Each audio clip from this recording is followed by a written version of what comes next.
Hello दोस्तों, नमस्कार। स्वागत है एक बार फिर से आप सभी के अपने प्रिय चैनल पर। दोस्तों आपको बता दें जो अभी की सबसे बड़ी खबर आ रही है, जहां पाकिस्तान की हिमाकत तो देखें, खुद आतंकी नर्सरी और भारत पर लगा रहा है आतंकवाद फैलाने का आरोप। जी हां दोस्तों, बताएंगे अब क्या है वो मुद्दा, आखिर क्यों अचानक भारत पर लगाने लगा आतंकवाद का आरोप। साथ ही साथ दोस्तों बताएंगे आपको, जहाँ संयुक्त सैन्य अभ्यास में भाग लेने अलेक्जेंड्रिया पहुंची भारतीय सेना, 34 अन्य देश ले रहे हैं हिस्सा, जिसमें भारतीय सेना दिखाएगी सबसे नंबर 1 तरीके से दमखम। साथ ही साथ दोस्तों आपको बताएंगे, जहां किसानों के लिए सबसे बड़ी खबर बताएंगे, 15वीं किस्त को लेकर सबसे बड़ी खबर। साथ ही साथ दोस्तों दिल्ली आने वाली 207 ट्रेनें 3 दिन तक रहेंगी रद्द। बताएंगे वो कौन कौन सी 207 ट्रेनें हैं दोस्तों, सारी जानकारियां बताएंगे। बने रहेगा वीडियो के अंत तक। लेकिन खबरों में आगे बढ़ने से पहले अगर आप भी अपने भारत देश का दिल से समर्थन करते हैं, मानते हैं कि भारत जैसा पूरे दुनिया में कोई देश नहीं, तो इस वीडियो को भी कर दीजिए लाइक, चैनल कर दीजिए सब्सक्राइब, बेल आइकन दबाइए, साथ ही कमेंट बॉक्स में लिख दीजिएगा जय हिंद। जी हां दोस्तों, चलते हैं पहली और सबसे बड़ी खबर की तरफ, जहां पाकिस्तान की हिमाकत तो देखिए, खुद आतंकी नर्सरी है और भारत पर लगा रहा है आतंकवाद फैलाने का आरोप। बता दें दुनिया में आतंकवाद के सबसे बड़ा प्रायोजक देश पाकिस्तान ने भारत पर बेबुनियाद आरोप लगाए हैं। पाकिस्तान ने बिना सबूत दिखाए दावा किया है कि भारत उसके देश में आतंकवाद को फैला रहा है। कुछ दिनों पहले पाकिस्तान के पंजाब सूबे के फैसलाबाद के जरानवाला में ईसाई समुदाय के कई चर्चों पर एक साथ हमले हुए थे। इस दौरान पाकिस्तानी कट्टरपंथियों ने चर्चों में तोड़फोड़ कर उन्हें लूटा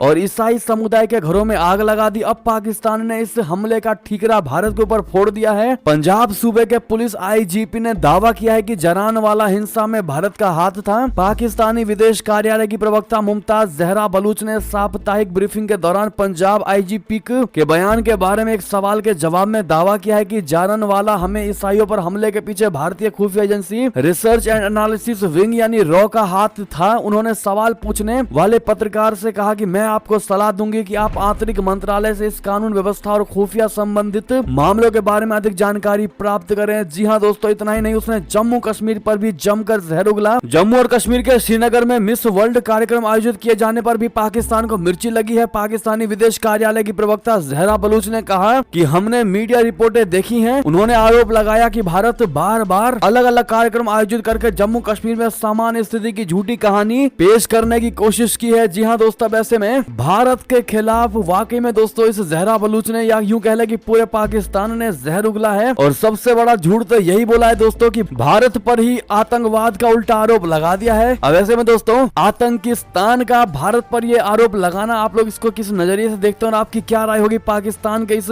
आतंक वाले बयान पर, बताइएगा जरूर दोस्तों। करारा जवाब जरूर दीजिएगा कमेंट के माध्यम से। चलते हैं अगली खबर की तरफ, जहां संयुक्त सैन्य अभ्यास में भाग लेने अलेक्जेंड्रिया पहुंची भारतीय सेना, 34 अन्य देश ले रहे हैं हिस्सा। जी हां, मध्य पूर्व और उत्तरी अफ्रीका क्षेत्र में अब तक के सबसे बड़े संयुक्त सैन्य अभ्यास ब्राइट स्टार 23 में भाग लेने के लिए भारतीय सेना और वायुसेना की टुकड़ी अलेक्जेंड्रिया पहुंची। इसका उद्घाटन समारोह 31 अगस्त को आयोजित हुआ था। यह अभ्यास 13 सितंबर को मिस्र के मोहम्मद नागुइब सैन्य अड्डे पर समाप्त होगा। मिस्र में भारतीय दूतावास ने ट्विटर पर कहा कि अभ्यास में 34 देश भाग ले रहे हैं। अभ्यास में भाग लेने के लिए 29 अगस्त को 550 भारतीय सैन्य कर्मियों की टुकड़ी पहुंच चुकी है। इसका प्रतिनिधित्व 23 जाट बटालियन की एक टुकड़ी कर रही है। उद्घाटन समारोह 31 अगस्त को आयोजन किया गया था। ये किसी विदेशी अभ्यास के लिए अब तक की सबसे बड़ी भारतीय सैन्य तैनातियों में से एक है। जी हाँ दोस्तों, संयुक्त सैन्य अभ्यास ब्राइट स्टार 23 का नेतृत्व यूएस सेंटकॉम और मिस्र की सेना कर रही है। अभ्यास का पहला संस्करण 1980 में मिस्र में आयोजित किया गया था। बहरहाल ऐसे में अपने भारतीय सेनाओं को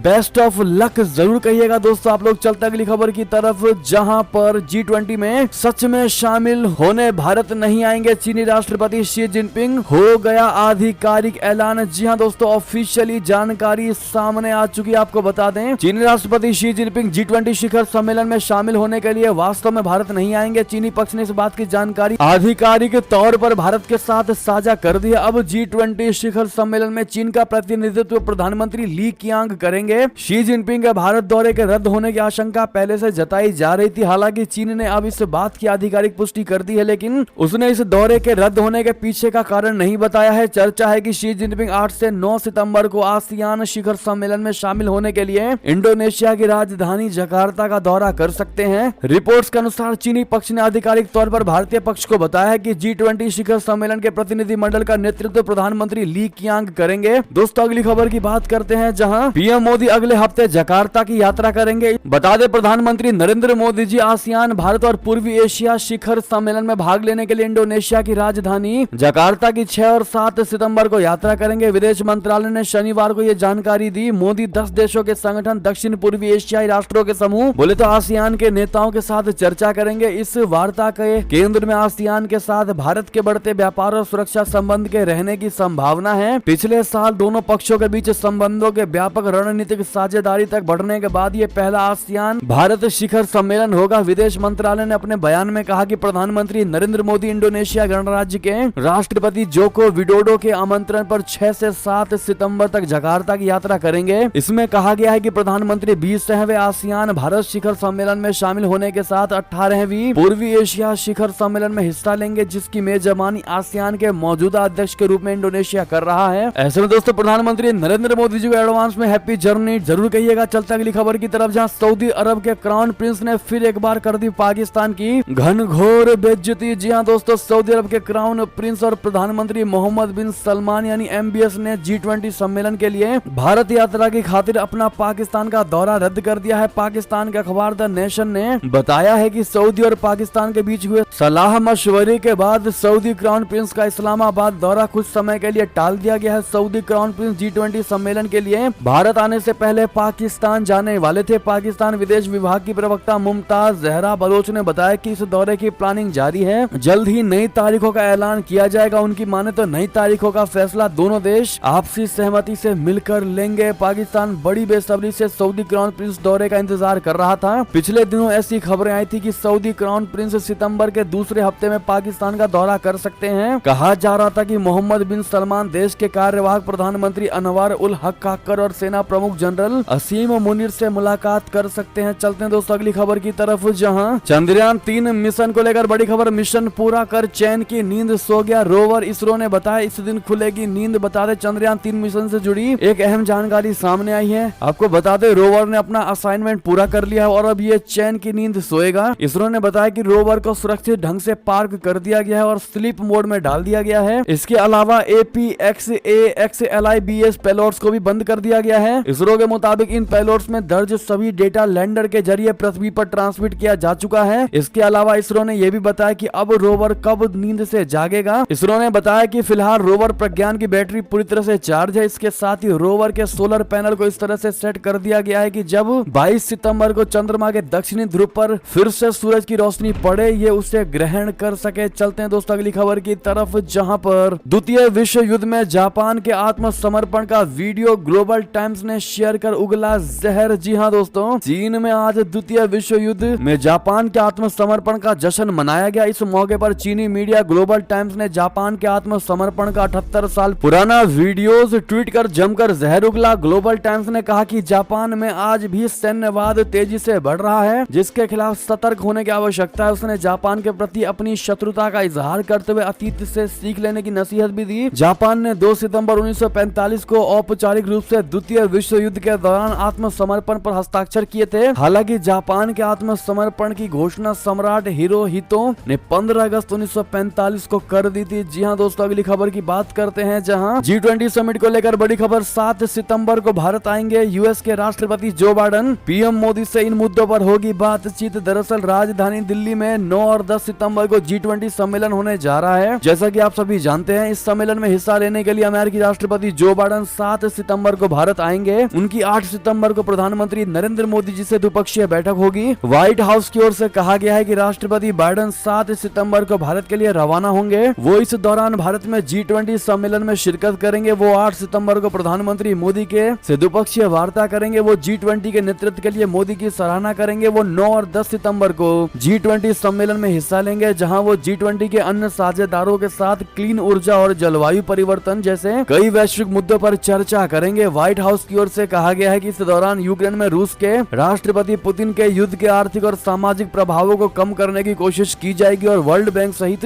बहुपक्षीय विकास बैंकों की क्षमता बढ़ाने पर चर्चा होगी, ताकि बेहतर तरीके से गरीबी से लड़ा जा सके। साथ ही साथ एक और खबर बताते, जहां चीन और वहां के लोगों को लेकर क्या सोचते हैं भारतीय। रिसर्च रिपोर्ट में सबसे बड़ा खुलासा बता दे, आज के वक्त में चीन और भारत एशिया के 2 ऐसे मुल्क हैं जो बेहद मजबूत स्थिति में हैं। ये दोनों देशों ने अपनी आजादी के बाद हद से बहुत ही ज्यादा तरक्की की है। हालांकि इन दोनों देशों के बीच रिश्ते सामान्य नहीं हैं, जैसा कि एक पड़ोसी देशों के बीच होना चाहिए। इसकी सबसे बड़ी वजह है सीमा विवाद। इसको लेकर साल 1965 में लड़ाई भी हो चुकी है। आज के वक्त में भारत और चीन एक दूसरे को अपना मजबूत प्रतिद्वंदी मानते हैं। इसको लेकर भारत के लोग चीन के बारे में क्या विचार रखते हैं, इसी मुद्दे पर अमेरिका की प्यू रिसर्च सेंटर ने एक बड़ा सर्वे किया। अमेरिका की प्यू रिसर्च सेंटर ने चीन के प्रति भारतीयों का विचार जानने के लिए सर्वे करवाया। यह सर्वे 25 मार्च से 11 मई के बीच किया गया, जिनमें कुल 2611 भारतीयों को शामिल किया गया। इस सर्वे में यह पाया गया कि 2/3 भारतीय लगभग 1740 यानी 66% इंडियन चीन के खिलाफ है। ऐसे लोग चीन को भारत के लिए सही नहीं मानते। जी हाँ, प्यू रिसर्च सेंटर की सर्वे में 66% लोगों यानी भारतीय लोगों का चीन के प्रति विपरीत विचार रखने की कई वजह मानी जा सकती है। ऐसे में दोस्तों, आपका हम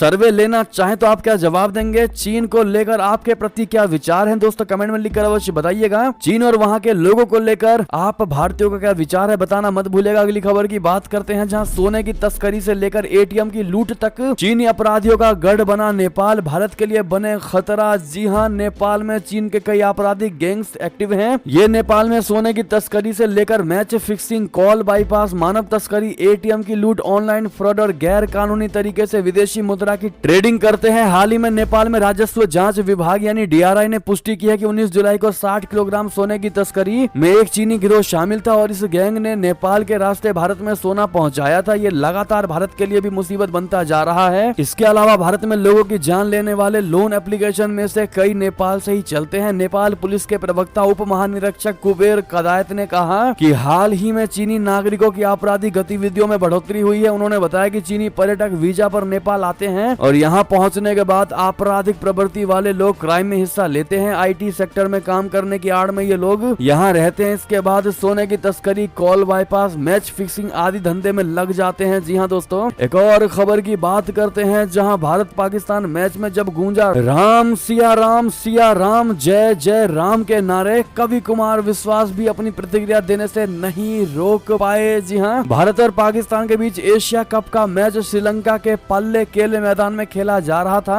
भारत ने पहले बैटिंग करते हुए 48.5 ओवरों में 266 रन बनाए। मैच बारिश के कारण रुका हुआ था। इसी बीच सोशल मीडिया पर मैच से संबंधित कुछ वीडियोस वायरल हो रहे हैं। भारत पाकिस्तान के मैच में राम सिया राम जय जय राम गाना बज रहा है। ये वीडियो सोशल मीडिया पर तेजी से वायरल हो रहा है। जी हाँ दोस्तों, ऐसे में जय श्री राम आप भी कमेंट में जरूर लिखिएगा। चलते हैं अगली बड़ी खबर की तरफ, जहां रूस ने युद्धक ड्यूटी पर तैनात की दुनिया की सबसे खतरनाक परमाणु मिसाइल सरमत। दहशत में नाटो देश। जी हाँ, क्या है इसकी ताकत बता दे। यूक्रेन युद्ध के बीच रशिया ने अपनी महाविनाशक परमाणु मिसाइल सरमत को युद्धक ड्यूटी पर तैनात कर दिया है। ये अंतर महाद्वीपीय मिसाइल रूसी जखीरे के सबसे आधुनिक हथियारों में शामिल है। रूस की ये मिसाइल अमेरिका तक परमाणु हमला करने में सक्षम है। राष्ट्रपति व्लादिमीर पुतिन ने इसी मिसाइल को लेकर कहा था कि ये रूस के दुश्मनों को 2 बार सोचने के लिए मजबूर कर देगी। रूस की स्पेस एजेंसी के चीफ यूरी बोरिसोव ने कहा कि सरमत मिसाइल को सेवा में शामिल कर लिया गया है। रूस के इस ऐलान से नाटो देशों की टेंशन बढ़ गई है। यूरी ने कहा कि सरमत रणनीतिक सिस्टम युद्धक अलर्ट स्थिति में है। रूसी समाचार एजेंसी तास ने विशेषज्ञों के हवाले से कहा कि RS-28 सरमत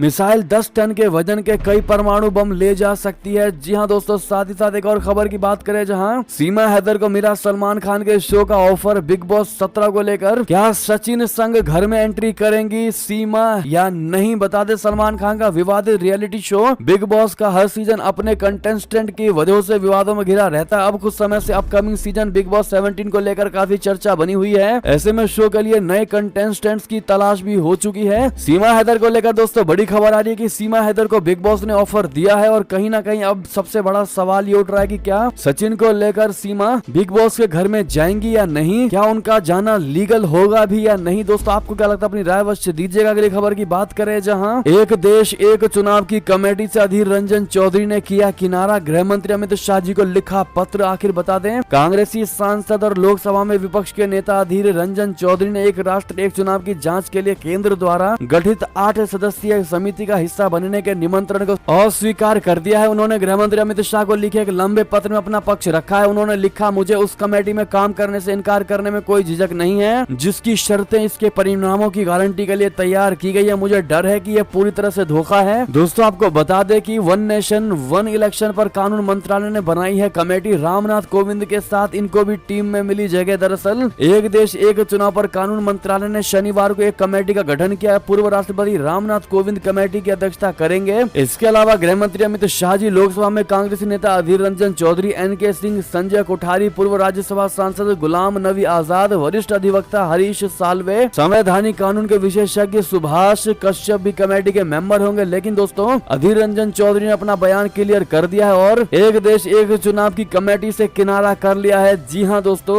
अगली खबर की बात करते हैं, जहां सीएम योगी आदित्यनाथ जी का बहुत बड़ा पलटवार अखिलेश यादव को लेकर कहा। कोरोना के वक्त सपा अध्यक्ष ने इंग्लैंड का टिकट करवाया था, जिसके बाद अखिलेश यादव ने भी जवाब दिया। बता दें, उत्तर प्रदेश के मऊ जिले की घोसी विधानसभा की सीट पर 5 सितंबर को उपचुनाव होना है। इसे लेकर सीएम योगी आदित्यनाथ ने घोसी में जनसभा को संबोधित किया। इस दौरान उन्होंने समाजवादी पार्टी और कांग्रेस पर जमकर निशाना साधा। सीएम योगी ने कहा कि कोरोना के वक्त कांग्रेस ने इटली तो सपा अध्यक्ष यादव ने इंग्लैंड की टिकट कटा ली थी। साथ ही कहा कि सपा ने कांशी राम जी के नाम पर बने विश्वविद्यालय का नाम बदल दिया था। सपा महापुरुषों को अपमानित करने का कार्य करती है। सपा सरकार में सिर्फ एक ही परिवार का विकास हुआ था। सपा को अवसर मिला तो स्टेट गेस्ट हाउस कांड कराया था। समाजवादी पार्टी परिवार के सामने मां भारती के रिश्ते भी फीके पड़ जाते थे। सपा ने नौजवानों के सामने विश्वास का संकट खड़ा कर दिया था। तो वहीं दोस्तों, सपा अध्यक्ष अखिलेश यादव ने सीएम योगी के बयान पर पलटवार करते हुए कहा कि भाजपा द्वारा प्रायोजित घोसी की प्रवचन सभा में घोसी के रुके हुए विकास, यहाँ के बेरोजगारों के लिए काम और महंगाई की समस्या का कोई जिक्र नहीं किया गया है। सपा के पक्ष में माहौल देखकर भाजपाई नेता केवल भाषणिक औपचारिकता निभा रहे हैं। घोसी अपनी समस्याओं के समाधान के लिए सुधाकर सिंह जैसा काम करने वाला विधायक चुनने जा रहा है। दोस्तों, एक और खबर की बात करें, जहां चुनाव हारने के बाद डिप्रेशन में चले गए थे ज्योतिरादित्य सिंधिया। जी हां दोस्तों, दिग्विजय सिंह का सनसनीखेज दावा। बता दें, केंद्रीय मंत्री ज्योतिरादित्य सिंधिया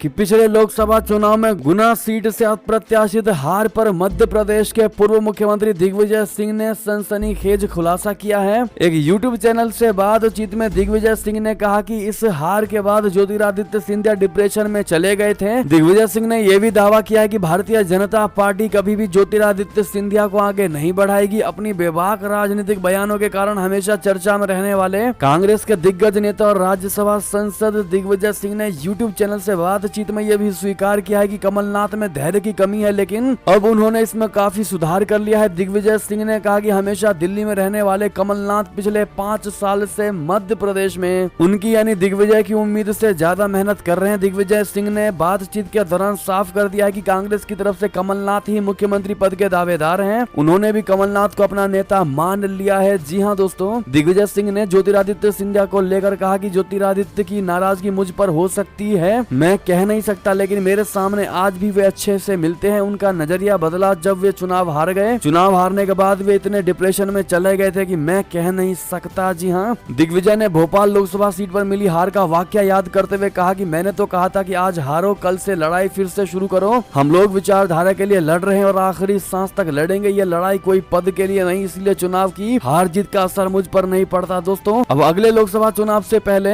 ज्योतिरादित्य सिंधिया पर ये निशाना साधना दिग्विजय का, आप लोग क्या मानते हैं, इसको कमेंट में लिखकर अवश्य बताइएगा। अगली खबर की बात करें, जहां कांग्रेस एमएलए ने घर के बाहर पोस्टर पर लिखा अशोक गहलोत जिंदाबाद, गृह मंत्री मुर्दाबाद। जी हां, राजस्थान विधानसभा चुनाव 2023 की तारीखों के ऐलान से पहले कांग्रेसी विधायक भारत सिंह कुंदनपुर के घर के बाहर एक पोस्टर सुर्खियों में है। पोस्टर पर लिखा है कि अशोक गहलोत जिंदाबाद, गृह मंत्री मुर्दाबाद। कोटा जिले की सांगोद विधानसभा क्षेत्र से कांग्रेसी विधायक भरत सिंह कुंदनपुर राजस्थान की राजनीति में दिग्गज नेता हैं। कई बातों को लेकर राजस्थान मुख्यमंत्री अशोक गहलोत से नाराज चल रहे हैं। भरत सिंह कुंदनपुर बीते 3 साल से विधानसभा तक में नहीं गए। जी हां दोस्तों, अगली खबर की बात करें, जहां दारा सिंह को लेकर योगी आदित्यनाथ जी का बड़ा बयान। कहा सुबह का भूला शाम को आ जाए तो उसको भटका नहीं कहा जाता। जी हां, यूपी के मुख्यमंत्री योगी आदित्यनाथ ने शनिवार को घोसी क्षेत्र से भाजपा उम्मीदवार दारा सिंह चौहान के समर्थन में अपील करते हुए कहा कि सुबह का भूला शाम को घर आ जाए तो उससे भटका हुआ नहीं कहा जाता। मऊ जिले की घोसी विधानसभा सीट के उपचुनाव में भारतीय जनता पार्टी यानी भाजपा के उम्मीदवार दारा सिंह चौहान के समर्थन में यहां योगी जी ने जनसभा को संबोधित करते हुए कहा कि सुबह का भूला शाम को घर आ जाए तो उससे भटका हुआ नहीं कहा जाता। दारा सिंह भी घर यानी भाजपा में वापस आ गए हैं। चलते हैं दोस्तों अगली खबर की तरफ, जहां पर किसानों के लिए आई सबसे बड़ी खबर। 15वीं किस्त से पहले करने हैं बस ये 3 काम, वरना इस बार सरकार नहीं देगी किसान को पैसा। जी हां, देश भर के किसानों को मोदी सरकार यानी मोदी गवर्नमेंट ने हाल ही में 2000 रुपए की किस्त ट्रांसफर की है। अगर आप भी किसान हैं तो पीएम किसान योजना का फायदा ले रहे हैं तो आपके लिए ये बड़ी खबर आ गई है। सरकार सरकार की तरफ से अब किसानों को 15वीं किस्त का पैसा ट्रांसफर किया जाना है। लेकिन अगर आपको भी 15वीं किस्त में 2000 रुपए का अमाउंट चाहिए तो इसके लिए आपको 3 काम करना जरूरी है। अगर आपने ये 3 काम नहीं किए तो आपको अगली किस्त का पैसा नहीं मिलेगा। पीएम किसान योजना की 15वीं किस्त के लिए आवेदन शुरू हो गए हैं। जो भी किसान इस योजना का फायदा लेना चाहते हैं वो कॉमन सर्विस सेंटर पर जाकर के रजिस्ट्रेशन करा सकते हैं। इसके अलावा आप ऑफिशियल वेबसाइट pmkisan.gov.in पर विजिट करके भी अपना रजिस्ट्रेशन करा सकते हैं। दोस्तों ऐसे में पीएम किसान योजना की वो कौन सी 3 जरूरी काम है जो 15वीं किस्त से पहले देश भर के करोड़ों किसान को करना है, तो वो 3 काम है दोस्तों। पहला है कि किसानों को अपने जमीनी डॉक्यूमेंट्स अपलोड करने होंगे। दूसरा है इसके अलावा अपने आधार को एक्टिव बैंक खाते से लिंक करना जरूरी है। तीसरा और अंतिम है दोस्तों किसानों को अपनी eKYC कराना बहुत